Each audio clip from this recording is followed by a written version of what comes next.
숨뿌리 긴밀한 -2025 경북 이야기 보따리수 기공모전 입선. 수백 년 나무가 호수에 빠졌다. 아름드리 왕버들이 호수에 뿌리를 내리고 하늘을 향해 우둠지를 쭉 뻗었다. 밑동은 물 아래 잠겨도 가지마다 연두빛 잎사귀가 무성하다.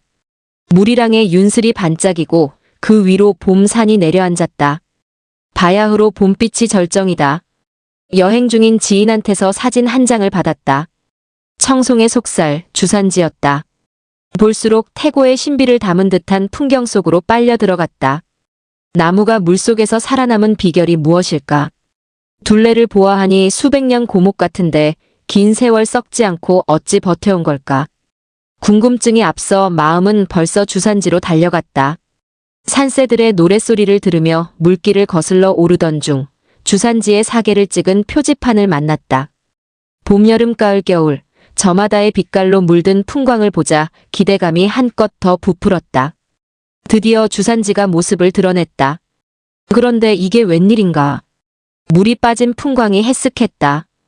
바닥을 드러낸 모습을 보러 온 건 아닌데 설레던 마음이 풍선에 바람 빠지듯 꺼져버렸다. 일행은 저마다 탄식을 내뱉었다. 사진에서 본 경치와 너무 다르잖아. 갈수기라 물이 적어서 그래. 좀 더 빨리 올걸. 아쉬움을 달랠 곳은 없을까? 산책로를 따라 걸으니 눈앞에 왕버들이 나타났다. 오, 맙소사. 물속에 잠긴 신비로운 모습은 온데간데 없었다. 질척한 바닥 위에 희끄만 밑동과 뿌리까지 그대로 드러내 그 모습이 초췌했다. 그뿐이 아니었다. 밑동에는 누리끼리한 새끼줄 같은 것이 너저분히 엉켰다. 억새 줄기라도 달라붙었나 싶어 사진을 찍어 확대해 보았다. 이도 저도 아니었다. 나오면서 안내판을 읽어보았다. 나무 밑동에 수북하게 달라붙은 것은 물풀이 아니라 수없이 많은 잔뿌리, 호흡근이었다. 왕버들이 아무리 물을 좋아한다지만 물속에서 숨을 쉴 수는 없다. 물속에서 300년 넘도록 버텨낸 비밀은 바로 숨을 쉬는 뿌리에 있었다. 주산지의 비경 아래 숨은 비밀을 보면서 가슴이 뭉클해졌다. 나 또한 꽉 막힌 현실에서 숨통을 트기 위해 몸부림치지 않았던가. 가을바람이 소슬이 불던 어느 날 아버지가 병마를 이기지 못하고 우리 곁을 떠났다.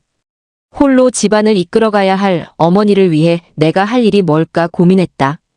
아무리 생각해도 중학생인 나로서는 용돈을 아끼는 것이 전부였다. 참고서는 사지 않고 노트와 교과서로만 공부했다.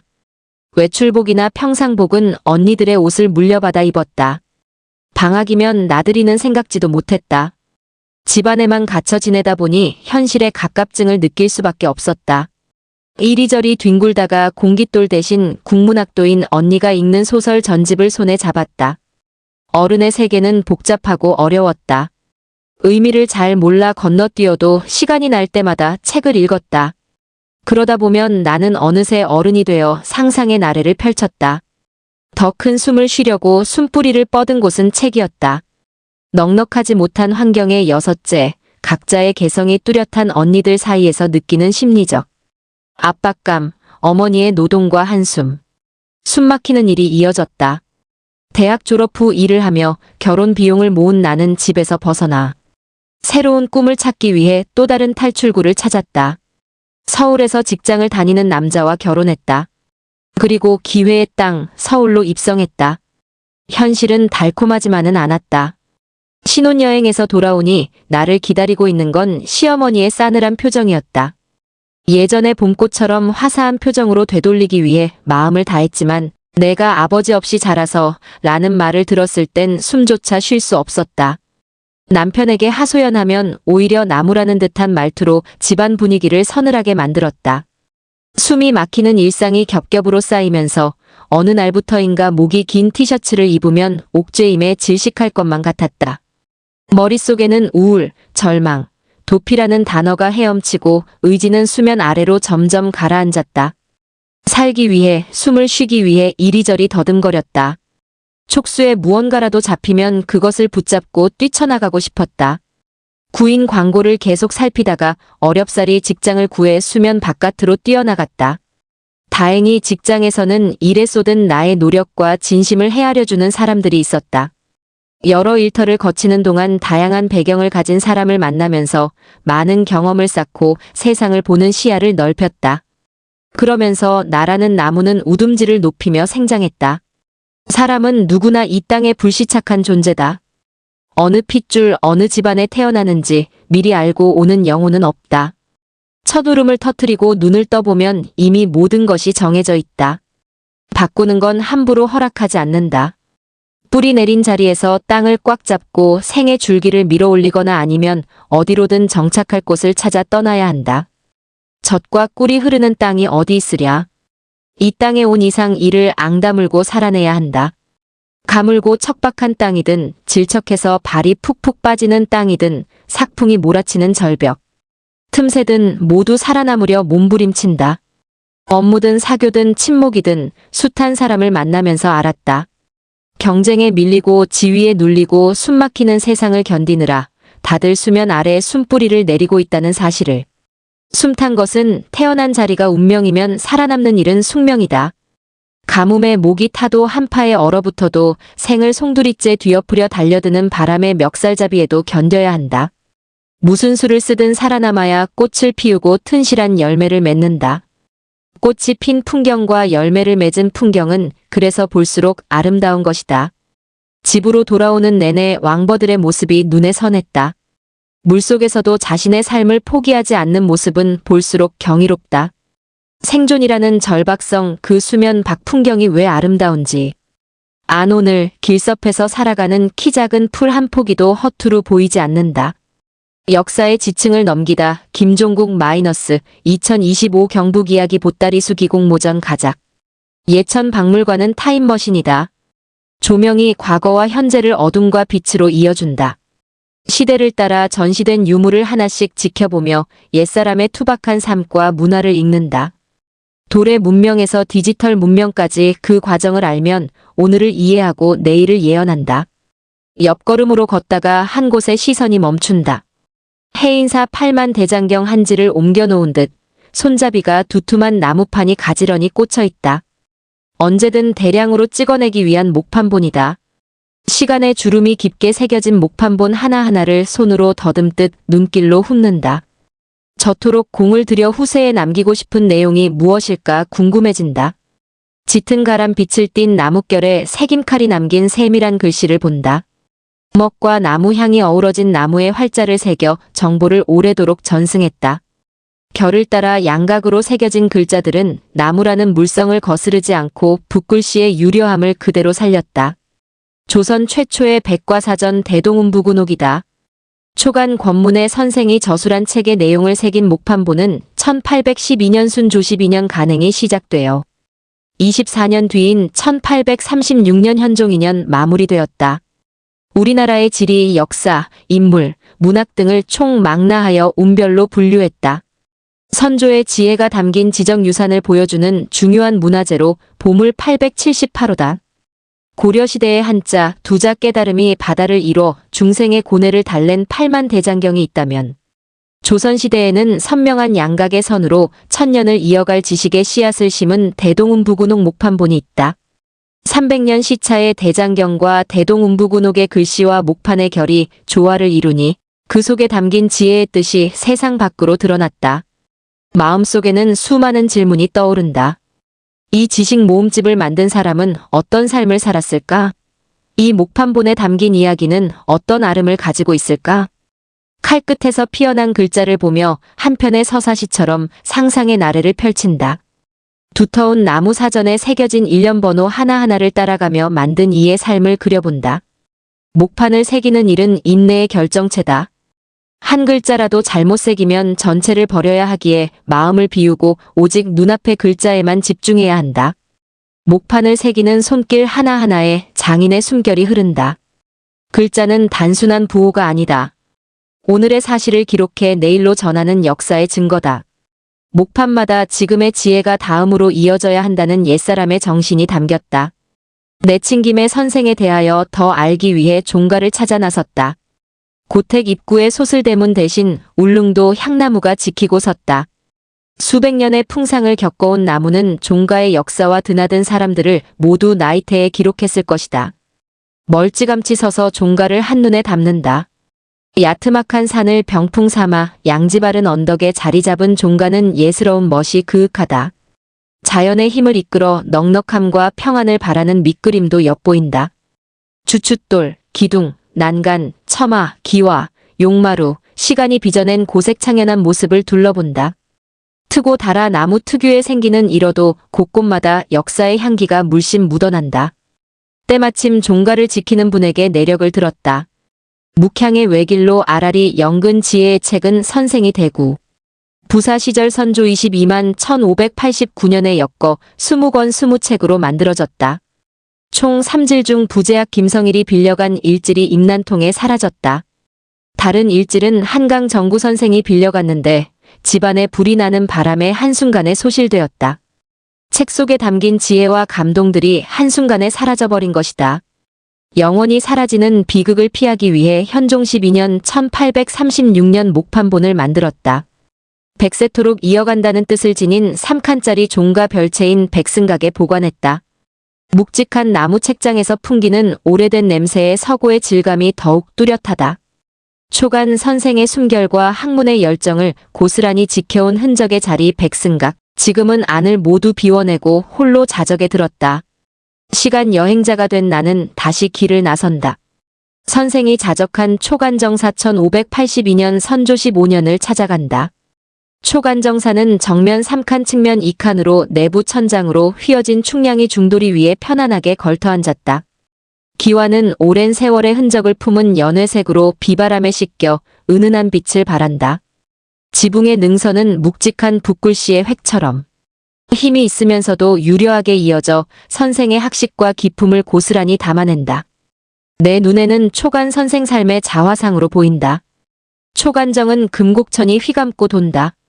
초간정을 떠받치는 암석은 뒤틀리고 구불구불하다. 가만히 보면 마치 책을 쌓아놓은 것 같다. 자연사 도서관이라고나 할까?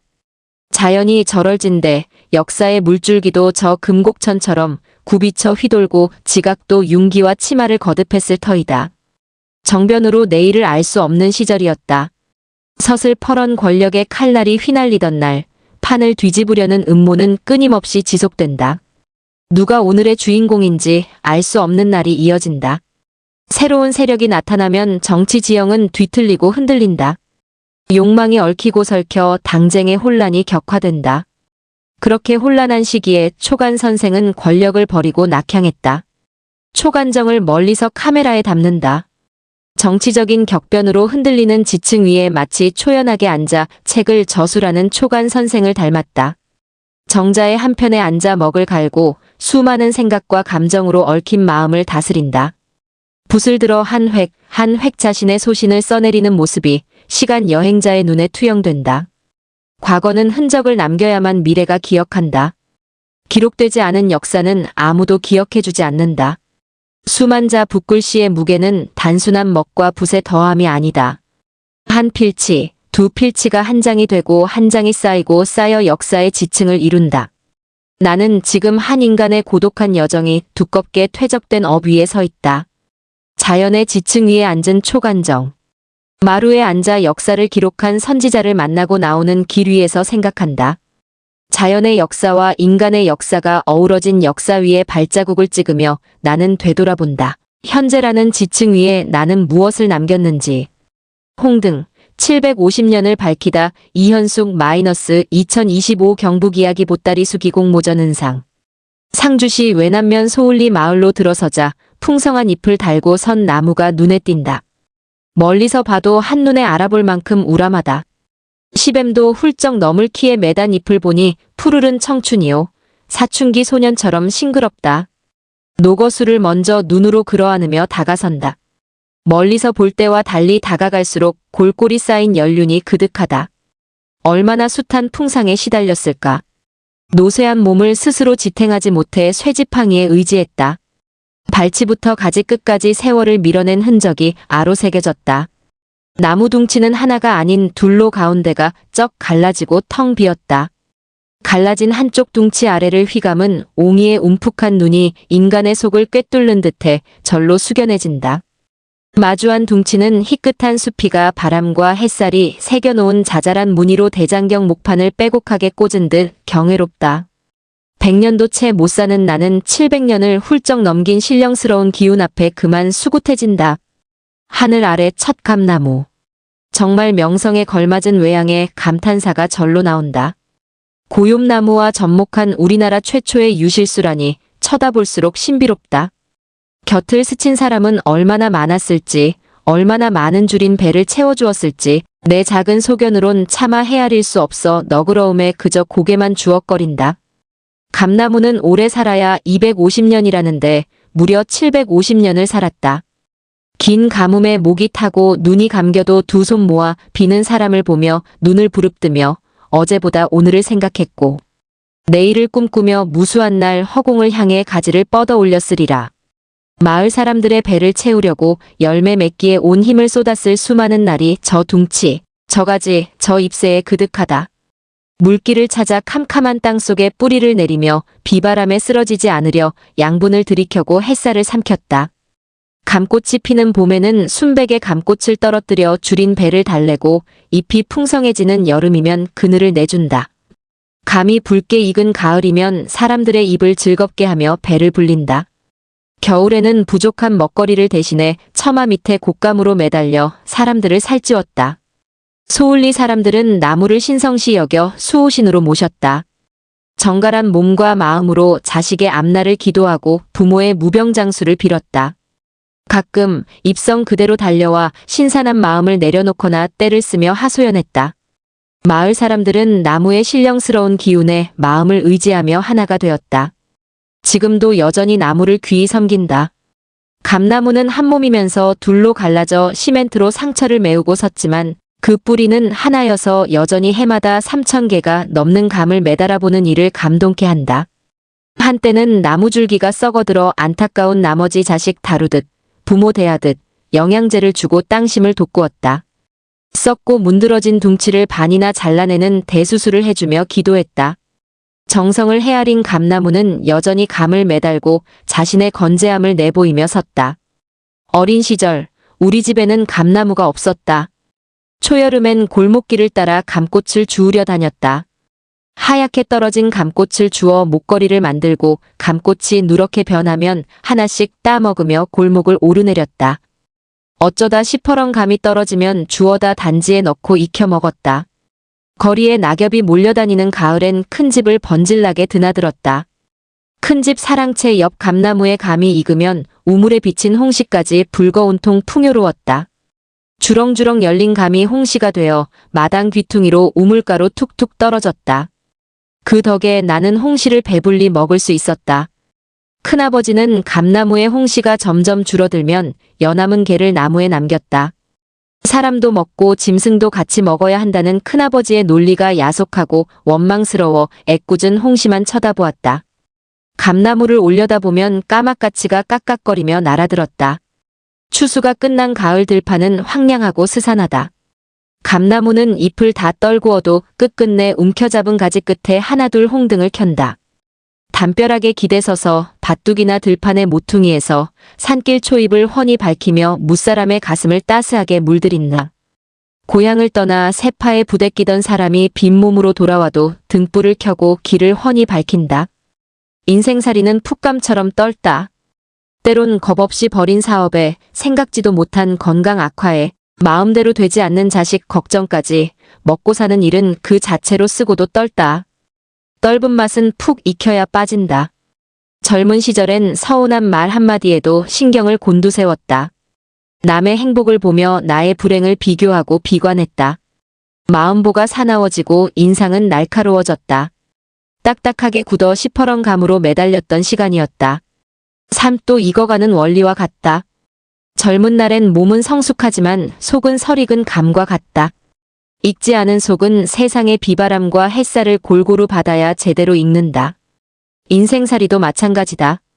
인생의 쓴맛과 매운맛을 경험한 후에야 떫은 맛을 버린다. 나도 인생의 가을을 맞은 지금에야 발그레 익어가는 중이다. 서두름은 이를 그르치게 마련이라 웬만하면 서두르지 않는다. 그러다 보니 걷는 속도마저 느려진다. 새삼스레 여유 속의 여유를 찾는다.